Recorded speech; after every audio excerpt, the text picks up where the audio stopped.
When faced with an impossible choice, whom would you save? Your husband, your son, or your brother?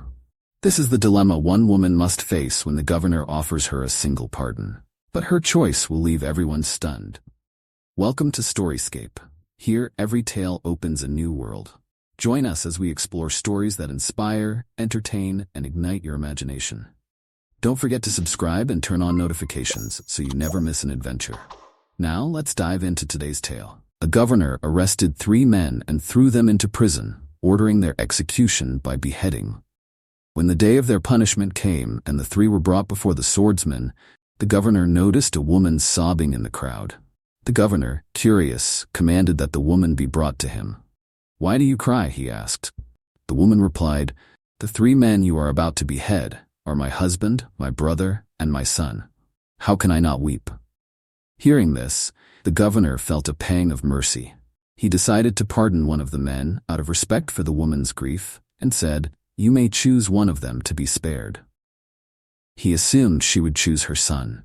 A hush fell over the crowd as all eyes turned to the woman, waiting for her decision.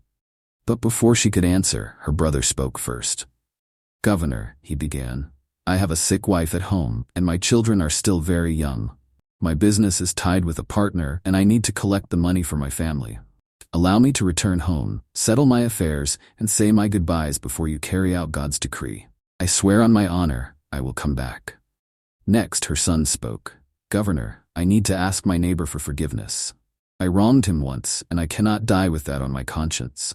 Let me seek his pardon. I swear to you that I will return as well." Finally, her husband spoke. "My mother is elderly, and she will not survive if she hears of my death without seeing me one last time. Please, let me say farewell to her before you carry out God's decree."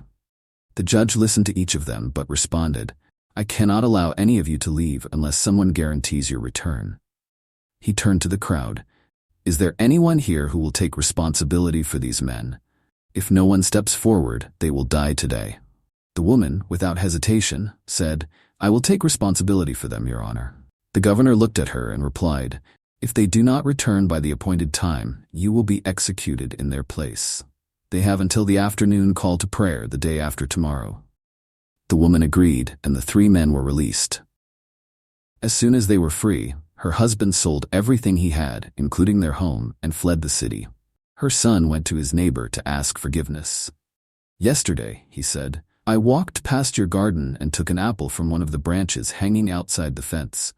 I was hungry and had no money, but I ask for your forgiveness." The rich neighbor was surprised. "You're confessing this for a mere apple?" he asked. The young man nodded, explaining his conscience wouldn't allow him to live with such a sin.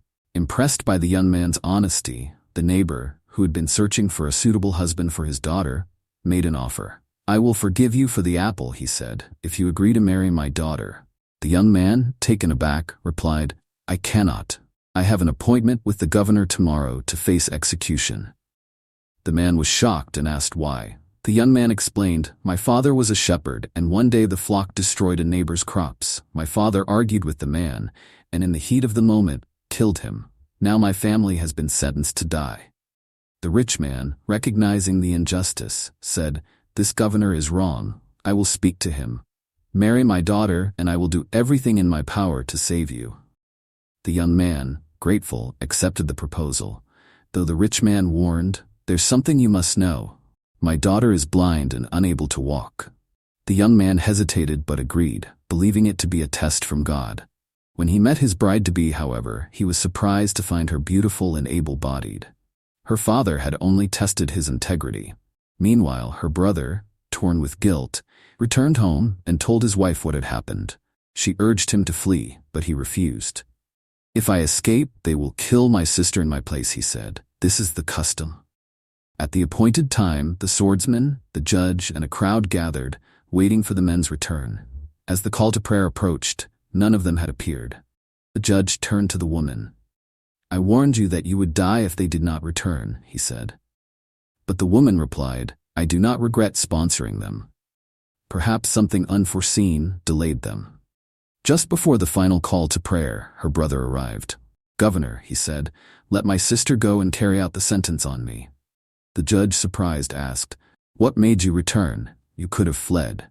The brother replied, "I could not bear to let my sister die because of me." The judge then asked, "Where are your son and husband?" The brother answered, "I do not know." The judge turned to the woman again. "Choose one of them, and I will pardon him."